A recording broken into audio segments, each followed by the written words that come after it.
Welcome back to my channel. My name is Milkshake Matty and here we talk about cryptocurrency, and today we're talking about the PINETWORK coin, and there is a very important piece of information that's just come out, and it is about migration. There is so many people that message me directly and also comment on my content to say, I've done everything. Why have I not been migrated? What's the problem? And the lack of information coming out of the core team has caused distrust and people to panic. But fear not, it's just been released and I'm bringing you the information first. Nothing I do here is financial advice. Please seek your own financial advice. I'm not a financial advisor. I'm just a guy on the internet with a beard talking to you about what I see and do. Nothing here is financial advice. If you are new here, please hit that subscribe button. In fact, you're probably not even new here. 85% of people that watch my videos are not subscribed. So you probably watched me loads of times, but haven't pressed the subscribe button. Press the subscribe button. You'll be helping me out big time. The algorithm like it if you subscribe, and they especially like it if you hit the like button. So help a brother out, get involved in the community, press the subscribe button. It's completely free to do. Why would you not do it? Hit that subscribe button. Let's get into the video. Praise the Pi gods in the sky. It's almost like the Pi core team have personally been watching my videos, because I have been begging for a few weeks now, for some time, for better communication to be coming out of the core team. And today it has happened. They have released something that is communicating exactly why so many people have not been migrated. Yet they've done all the steps. They've done everything they're supposed to have done, but the migration hasn't happened. Let's go look at it. Right, what we are looking at here is the official mainnet.com updates page, and it is out. So what are they saying? They are saying there's an update on the mainnet migration and account verification. I'm just going to very quickly read this to you so you've got the information. Historically, Pi accounts relied on phone numbers, not emails, as unique identifiers. While convenient at the time, the approach created challenges, as SMS text messaging and via phone numbers verification was proven to be both unreliable and costly. I think that's probably the main bit. It's the costly, isn't it? Due to the global distribution nature of the Pi community, SMS communications between pioneers and servers have not always worked due to different geographic limitations in telecommunication regulations, carrier policies, individual service subscriptions, and cost. I mean, makes sense so far.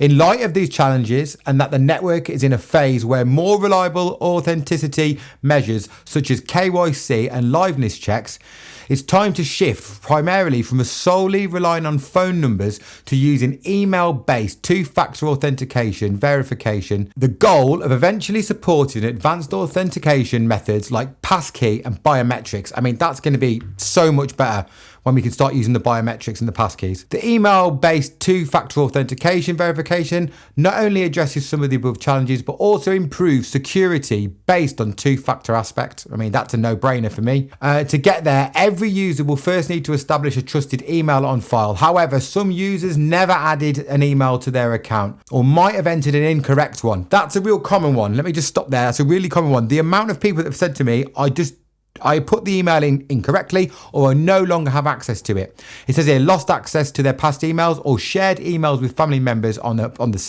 different Pi accounts. Given that adding an email address to a Pi account is not done at the time of the account creation, and this is a major shift in account management and security, Pi had to check through additional analytics and analysis before allowing users to migrate.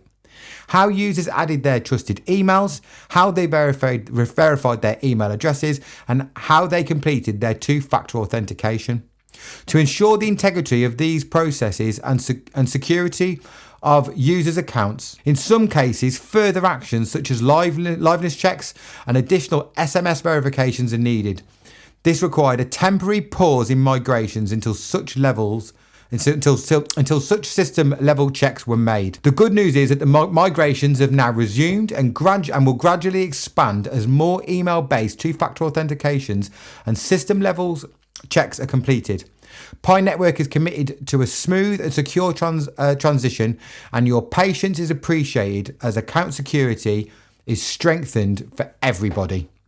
Now, that is incredibly good news, and it is good news for a couple of different reasons. The first reason is the Pi core team are communicating what they are doing instead of staying silent, because that's something they've done in the past and it's created distrust and it's created panic. So I'm really glad they've explained what the pause was for. They've explained what the problem was. They've explained what their fix needed to be, and they've even gone as far as explaining why that fix was quite complex for them to do. But the good news is the migrations have switched back on. So there are people now that have completed all the steps that are in the queue for a migration. That means they're going to get migrated pretty sharpish. The rate of how many they're going to migrate a day, I do not know. I will research it and try to find it out for future content. But right now, as I record this video, I don't know what that migration rate per day or per week is going to look like. I love the Pi network. I absolutely adore it. I'm a Pi miner myself. Over 3,200 people in my Pi network mining community alone. Every day when I check, and in fact, I'll tell you, today I checked my how many people are mining in my network today, and it was 1,470 people. So I'm in. I like the Pi network. There's been some confusion on previous videos because I was delivering some negative news that I must be anti-Pi, and because I hadn't shared that I was a Pi miner, and in fact, I've got a very big Pi network, a network of Pi miners within my network. People didn't realize that. I'm all in. I love the Pi network. But this is the kind of move by the Pi network core team that I've been waiting for and hoping for. Decent communication, explaining a real world problem and addressing a problem that people have been worried about. Because people weren't worried about the email addresses. What they were worried about was the lack of migration and the lack of communication to why individuals have got a problem. They'd reach out and get nothing back. They'd put it into the chat facilities and then get done for spamming if they posted it twice. So this fixes that. So well done. Credit where credit is due to the Pi network core team. They've addressed it. They've announced it. So it should take away confusion around this subject. A lot of people, though, won't read this release, which is why I've made a video on it. There's been other things before that the Pi network team have released, but they've released it quite low key with no fanfare, and people didn't know about it. I've made a video about it, and then boom, everybody seems to know about it. Well, not everybody, but more people get to know about it if more creators announce this kind of information and help the core team further that message. I need to take this moment though again to warn people about the scammers. The scammers are operating all over social media.